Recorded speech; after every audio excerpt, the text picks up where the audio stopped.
من خلال شغلي وتعاملي مع مراحل مختلفة من الأطفال والشباب لاحظت إن في ظاهرة منتشرة بطريقة كبيرة جدا بيسموها بالإنجليزي بولينج وبالعربي ترجموها التنمر، وكأن حد بيتنمر على شخص تاني، بيخوفه، بيهدده، بيرعبه،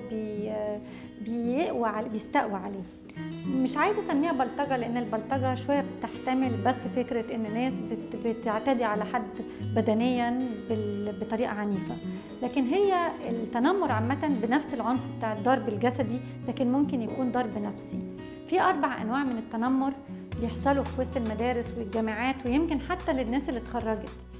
واحد من الأنواع الأولانية أو يمكن الواضحة قوي هي البلطجة أو التنمر البدني، إن أنا ولاد بيستنوا طفل مثلا أو شاب في مكان معين وبيستفردوا بيه وبيهددوه أو بيمدوا إيدهم حتى عليه بيستقوا عليه في ماتش كورة، في الحوش في مكان معين بيستنوه في الشارع.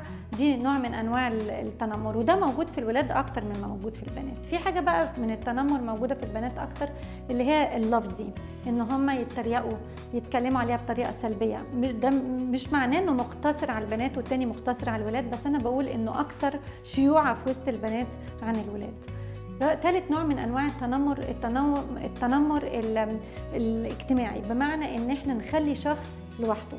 يعني مثلا طالب دخل المدرسه جديد او دخل الجامعه جديد، والشخص المتنمر اللي هو مدير او الكبير بتاع الشله، او لو يعني قدرنا نقول مثلا رئيس العصابه بتاعه التنمر، الشخص اللي بيبقى اقوى واحد فيهم، اللي ليه تاثير جامد قوي عليهم، اللي بيخوف الباقيين، حتى الناس المساعدين بتوعه يمكن بيبقوا خايفين منه لا يتنمر عليهم فبيساندوه.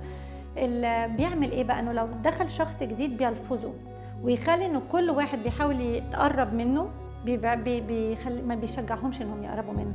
ممكن يكون مش بالكلام، ممكن بنظرة استهزاء او سخرية او انتقاد.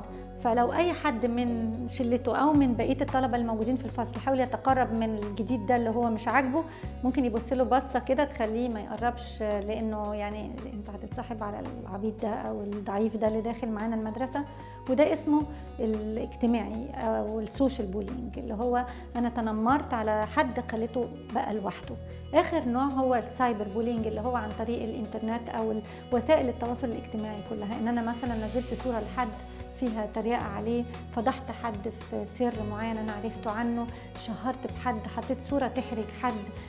في واحدة مثلا أنا شفتها عندها مرض إنه ما عندهاش أي أنسجة يعني طرية في الجسم، عندها نوع من أنواع الأمراض دي. واحد نزل عنها فيلم 8 ثواني بيقول أقبح امرأة في العالم مع إنه ما يعرفهاش.